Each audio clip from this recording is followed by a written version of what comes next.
What is a secondary source, and provide an example of a secondary source?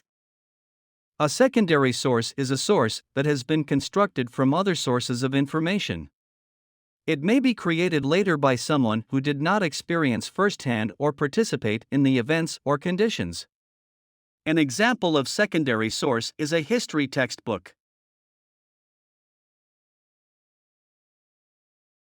The picture shows an environmental poster informing the public on the importance of protecting the environment. Is this source a primary or secondary source? Explain your answer. The poster is a primary source because it is a source used by the government to convince the people on the importance of protecting and being committed to taking care of the environment. It was also published by the organization and made during that time. Another answer is also acceptable. The poster is a secondary source because it uses a photograph that was taken during an environmental scan by the environmental officer to transform into a poster with a message. It uses primary sources in the form of that photograph. Defined evidence? Evidence is the available body of facts or information indicating whether a belief or proposition is true. Historians require the evidence to support their conclusions of the past.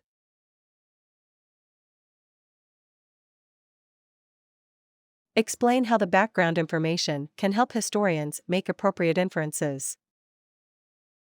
To make appropriate inferences, the historians need more than just the details they see in the source, and the background information of the source provides the details not found in the source that can help historians understand the source better.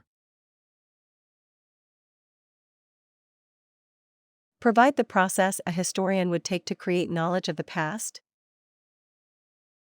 A historian would first ask questions about the past, then he would gather relevant sources and examine the sources so as to extricate relevant and appropriate information that would support a logical conclusion that answers the questions that were asked. Why would the historian use more than one source when investigating the past? The historian would use more than one source when investigating the past, as one source is insufficient to tell the whole story of the past. Information obtained from one source may be limited or biased.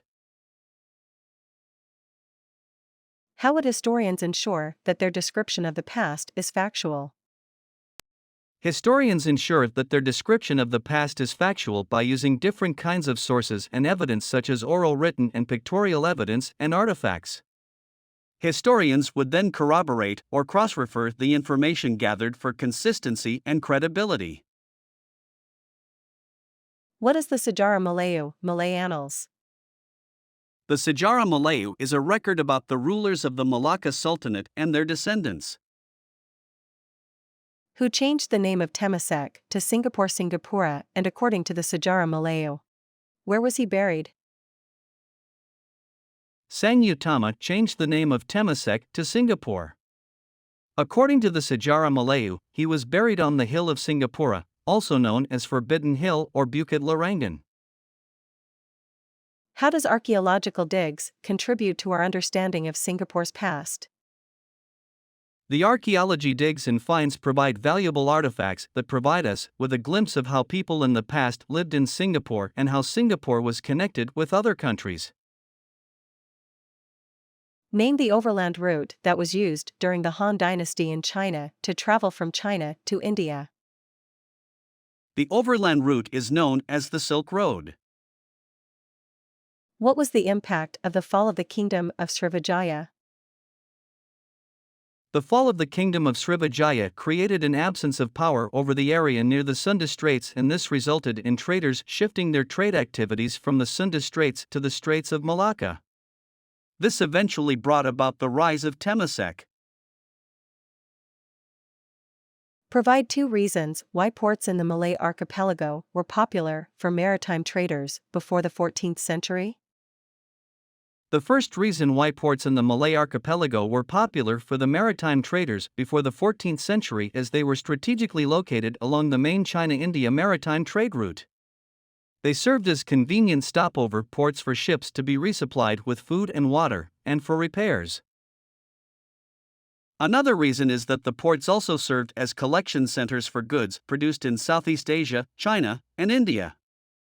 Traders from Arabia, India, China, Java, and the Spice Islands exchanged goods at these ports. The wealth gained from trade allowed some of these ports to grow into small kingdoms. Define entrepot. Provide an example of how Temasek was used as an entrepot port. Entrepot is a port where goods can be imported and then exported.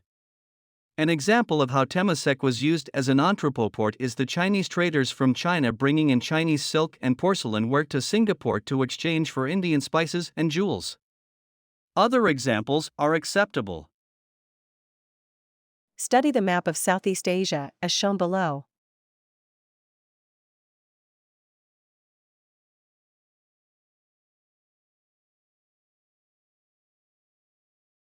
Indian traders were interested in trading with the Chinese, trading koto for silk during the 14th century. Draw the monsoon winds. The Indian traders have to wait in order to sail from India to Temasek and indicate the months.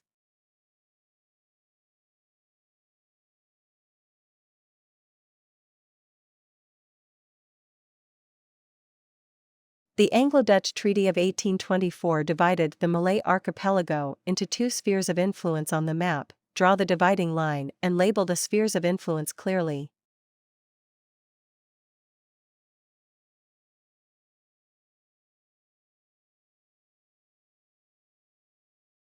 Why did the Portuguese want to exert their presence in Southeast Asia during the 16th to 19th centuries? The Portuguese wanted to gain a monopoly over the spice trade in Southeast Asia. Name 3 ports set up by the Dutch in Southeast Asia by the early 19th century. The ports set up by the Dutch were Patani, Malacca, and Sukadana.